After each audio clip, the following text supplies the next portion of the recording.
Oh, let's play Radiohead's Karma Police. Bradley David Jank. Or Janky. I don't know how you pronounce that name. I'm going to call him Jank. Registered sex offender.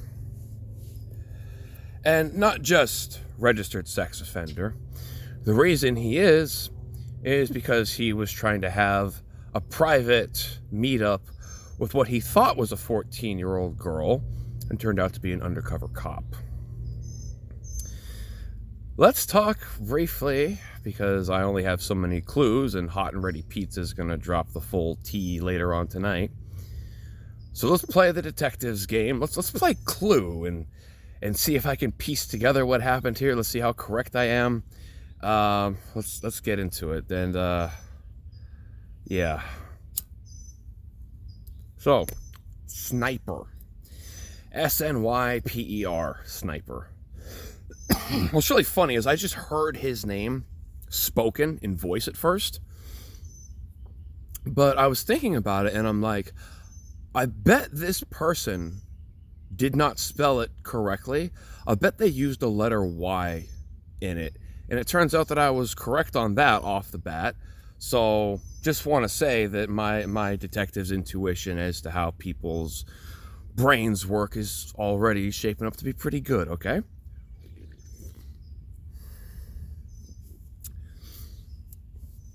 As I'm going through different grapevines this morning, I gathered a bunch of clues, and here's the end of a Danganronpa trial where I present to you what I think. Here's everything in the order that it happened. This whole sad tale seems to begin way back in 2012, if you can believe it, when Sniper's mom passed away.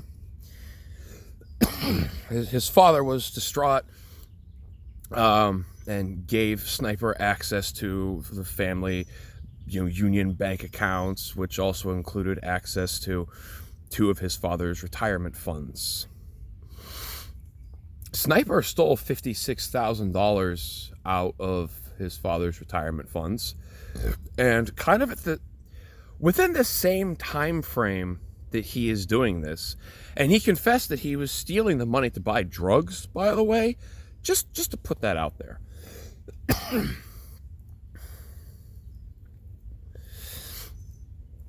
So while he's like stealing his dad's retirement money to buy drugs, apparently he's also in contact with what he believes is a 14-year-old girl, and he got Chris Hansened. Not actually by Chris Hansen himself, but he did get stung by the Perverted Justice Group, a group of people that go after pedos online. So, yeah, when the phrase that's been thrown around, a sex offender, we're not just talking about a sex offender. We're not talking about someone who urinated in public, for example, and got a sex offender thing put on them. No, this dude was trying to go meet up privately with what he believed was a 14-year-old girl. Defend that, I dare you. Give me a reason to punch your teeth out. You know what I'm saying? Like I'm a pacifist. I believe should not use violence unless it's absolutely necessary. And for people like this, I believe violence is necessary.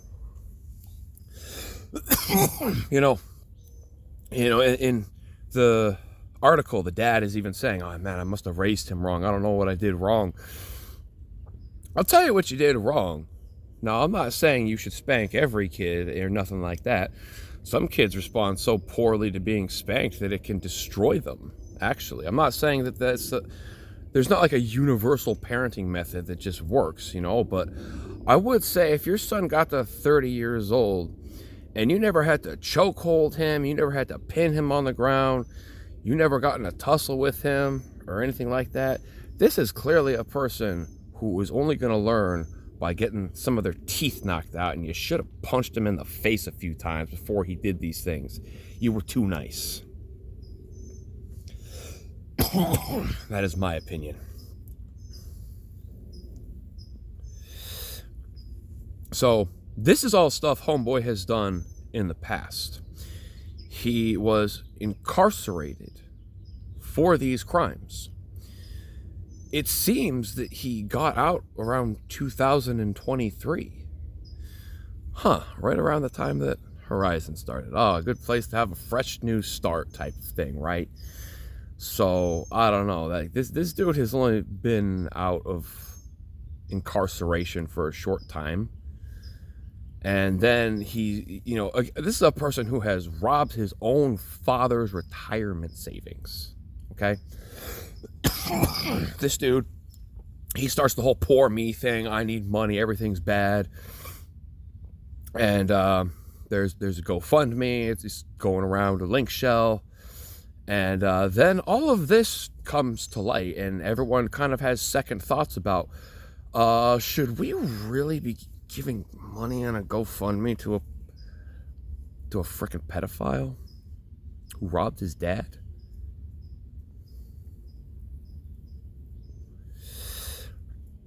Now, a lot of people, when these types of accusations are brought to light, they'll vehemently deny it. No, it's not me. It's a person who looks like me. It's a person who has just a person who has the same name as me. That I don't know how that happened. It must have been a virus on my phone. People will just start saying things, right? Snyper deleted his character off the server immediately. Harold's Gators and a relic weapon on his character. And it's like Tilly said, it's like if it was really just you actually needed money, right? If you're actually in a desperate situation and you like actually needed money, why wouldn't you just like RMT off your character? I mean, like the stuff on his character, he could have got like $1,000 for it. That's easy, $1,000 character on an RMT website. I'm not promoting RMT. I'm not saying you should do that, and you shouldn't, because Horizon's GMs are crazy and they'll catch you and you'll lose everything anyway. So just don't waste your time or money. Don't do it. But I'm saying from Sniper's supposed perspective, if he's really so hard up and so desperate for some extra funds and he needs that to survive and to live, you would just sell your character, right? You wouldn't just immediately delete them and peace out of existence so that no one knows who you are and try to purge and scrub your name from everything connected to Final Fantasy XI and Horizon. I never played on that server. I don't know these people. What are you talking about? These are not the actions of an innocent person.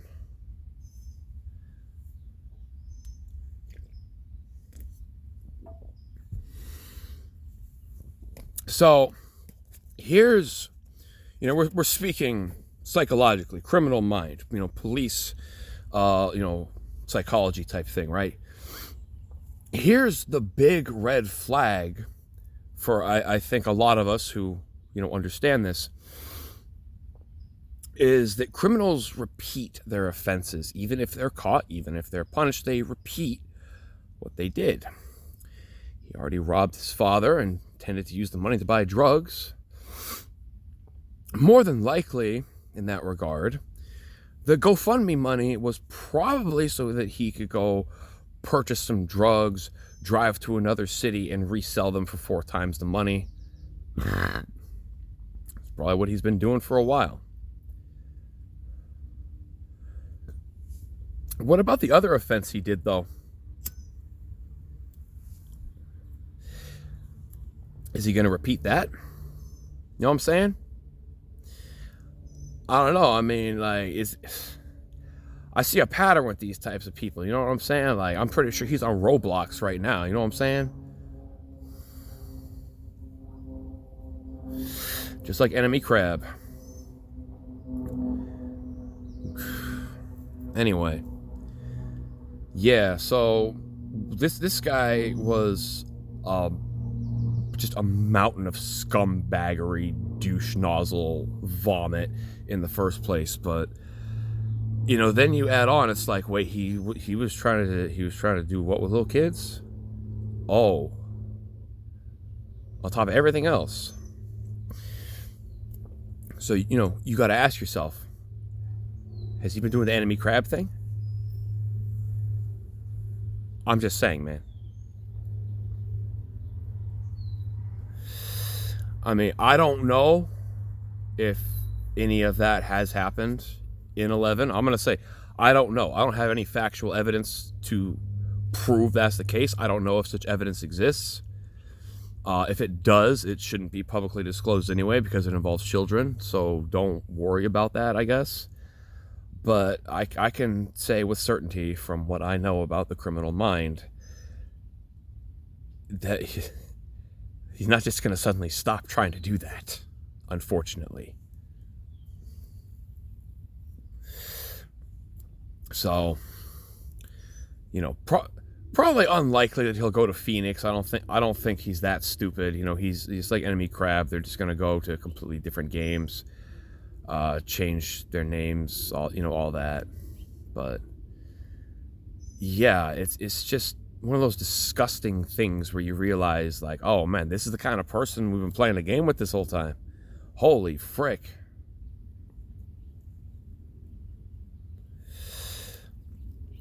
So yeah, there's my understanding of it. I don't know how correct all of that is. I know the first half of it is correct at the very least. But yeah, homies, unfortunately, this is not a good person, man. When people say people need Jesus, this is the kind of person they're referring to.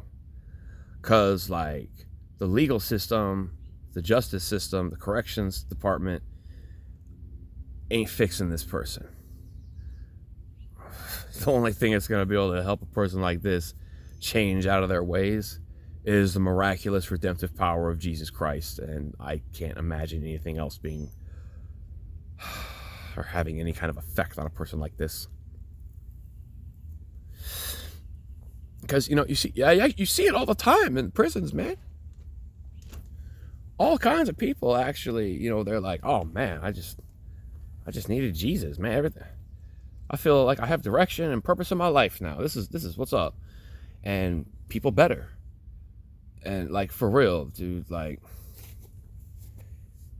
and if you don't want to go that route, then punch him in the mouth until he ain't got no teeth left. I mean, those are the two things I would suggest. Jesus, getting your teeth punched out. Those are kind of the two options that I feel are suitable punishments for this.